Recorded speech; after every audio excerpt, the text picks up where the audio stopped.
New videos every day. So we've done a couple videos on magic, and some people seem to really get this, but others seem still a little bit confused. So today what we're going to talk about is just to clarify the different magical practices a little bit more. Now, in the first video, I gave you a definition of magic as being the art and science of causing change in conformity with will.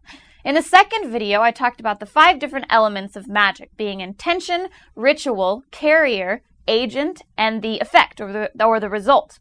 Now, what I want to do in this video is to take actual magic spells that people have tried. Not saying that they worked, but they tried them. And we're going to take those different magic spells and see if the definition of magic fits in with that magical practice. And then we're also going to see if the 5 elements of magic are present. Now, in this video series, I'm trying to talk about real phenomena. I'm trying to talk about the ideas that match up with real phenomena.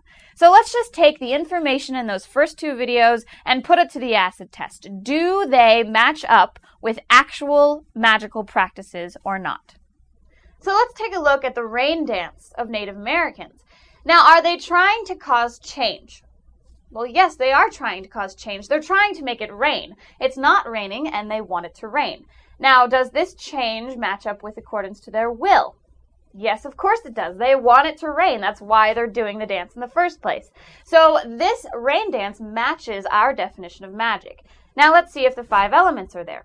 Now, the first is intention. The intention is for it to rain. They want it to rain.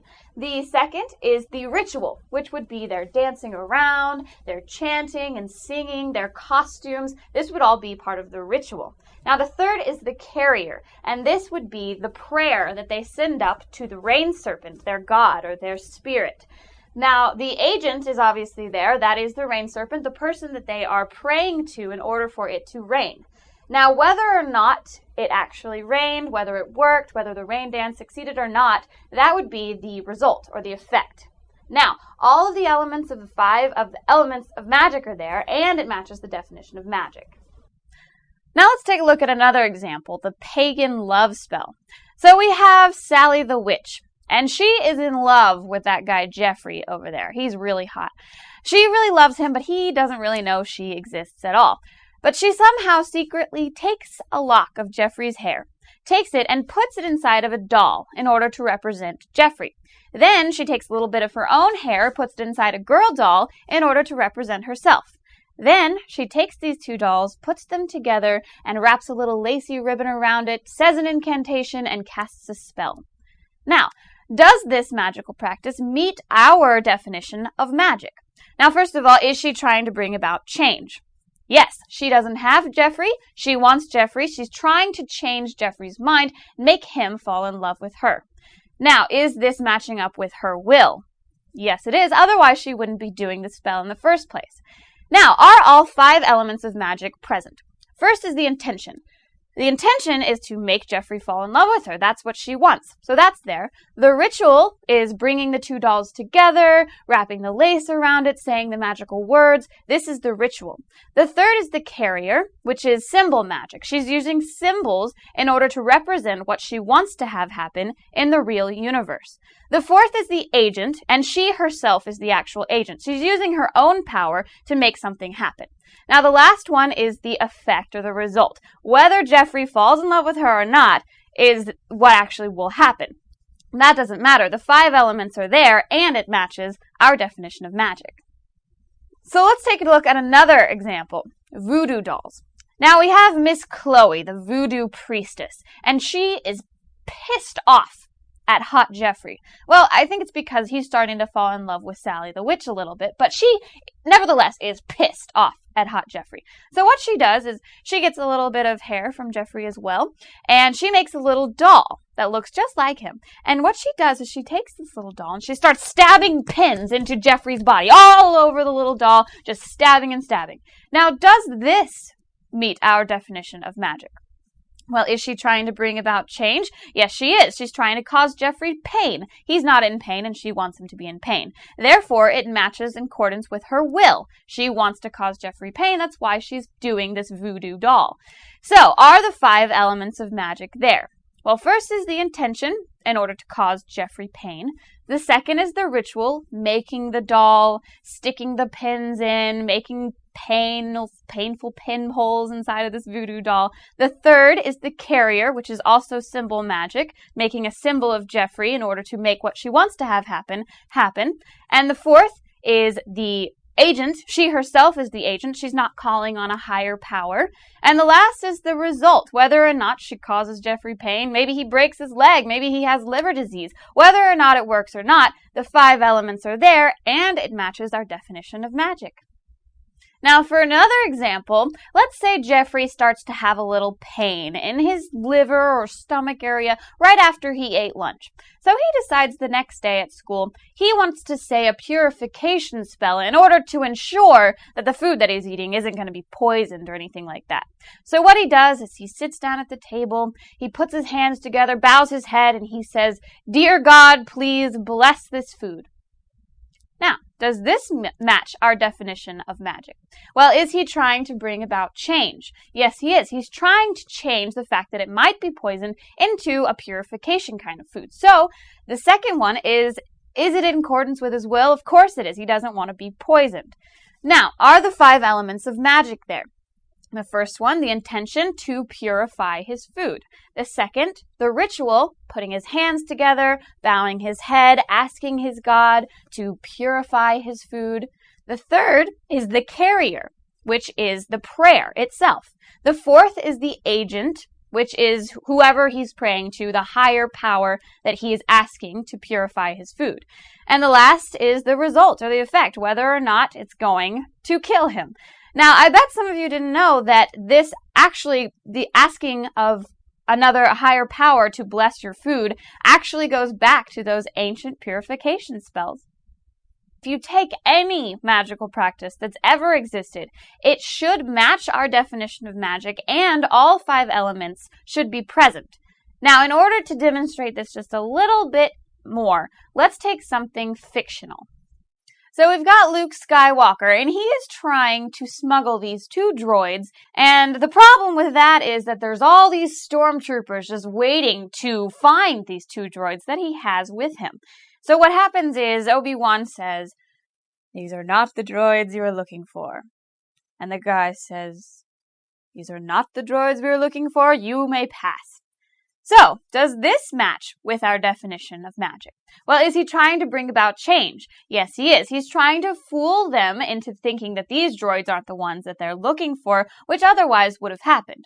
And is this in accordance with his will? Of course it is. Otherwise, he wouldn't have done that and said those words to the stormtroopers. Now, are the 5 elements of magic there? First is the intention to fool the stormtroopers. Second is the ritual, the waving of the hand and saying, "These are not the droids you're looking for." The third is the carrier, which is actually the Force. The fourth is the agent, which is himself. He's using his own power in order to cause change.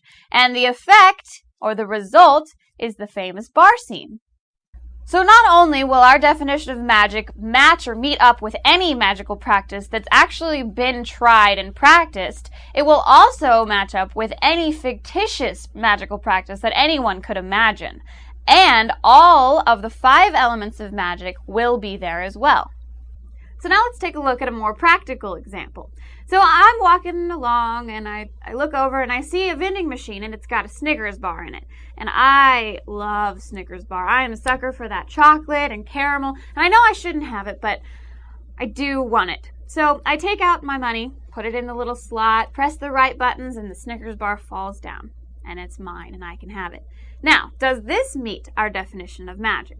Now, am I trying to bring about change? Yes, I am. I don't have a Snickers bar and I want a Snickers bar, so I am trying to change that. Is it in accordance with my will? Yes, I want the Snickers bar, which is why I put my money in and I get it. Now, are all 5 elements of magic there? The intention is there in order to get a candy bar. The ritual is there, putting my money in, pressing the right buttons. That's the ritual. Now, the carrier is actually the money. The agent is myself. And the result is my happy tummy. So, there wasn't anything supernatural about this, but I did cause change in accordance with my will, and all 5 elements of magic are there. Now, did something supernatural happen? I don't care. It doesn't matter if it did or not. All that I care about is that I caused change in accordance with my will. I made what I wanted to happen. Another important thing to tell the difference between is the idea representing the phenomena and the actual phenomena itself. So, for example, if I'm studying psychology and I'm reading a book about it, it doesn't mean that I'm actually studying mental phenomena. It means I'm reading ideas about mental phenomena. If I were to actually study the actual mental phenomena, I would have to somehow look into my own mind or into somebody else's mind and actually experience it. But instead, I'm reading a book of ideas representing the mental phenomena. So I'm reading Sigmund Freud. It doesn't mean that his ideas are the actual mental phenomena. It just means that they represent it.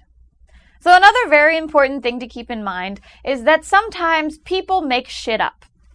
Take Sigmund Freud, for example. He has so many ideas about the mind, and sometimes his ideas did match up with reality, but other times his ideas were just completely imaginary and made up. So whenever you're studying a subject, it's up to you to sort out which ideas match up with reality and which ideas are just nonsense or made up. So you take the subject of magic, and it's a philosophy that people have had in the past. It's a practice that people have actually practiced in the past. And there's so many ideas about magic. And some of those actually are a real representation of reality. And some of those ideas are imaginary or made up. But it's up to you to determine which ideas match up with reality and which ones don't. Now, what I'm trying to do in these videos is to stick to the stuff that I know is in correspondence with reality. I know that there's somebody at his computer right now saying, well, I don't believe magic exists. I just won't believe it. I don't believe in it. Not at all. Well, I'm not trying to persuade you that magic exists or doesn't exist. I'm just trying to inform you about the different magical practices that actually happened. These magical practices really did occur, and they really are practiced then and now. There really was a voodoo priestess that would be sticking pins into a voodoo doll. There really were Romans who sacrificed goats and prayed to the god in order to demand fertility for their wives. There actually were pagan mistresses dancing half naked under the moonlight in order to cast a spell over the entire town. Now, I'm not saying that these practices actually worked, and I'm also not saying that they didn't work. That's up to you to decide. I'm just trying to tell you about the different magical practices that actually occurred. So in the next video, we're going to be talking about different types of magic. Some magic utilizes symbols, some magic utilizes the Force, and some magic uses sex. What are the different types of magic? And another video after that, we're going to be talking about applying this magical information. Whether or not you believe in the supernatural or not, can you use any of this magical philosophy that's been around since before recorded time and actually tried? Can you use that information and make things happen for yourself? Find out. If you liked this video, we have hundreds of more alternative videos ranging from sexual health to psychology to mind control. So if you liked it, go ahead and click on me to enter the Psychetruth channel.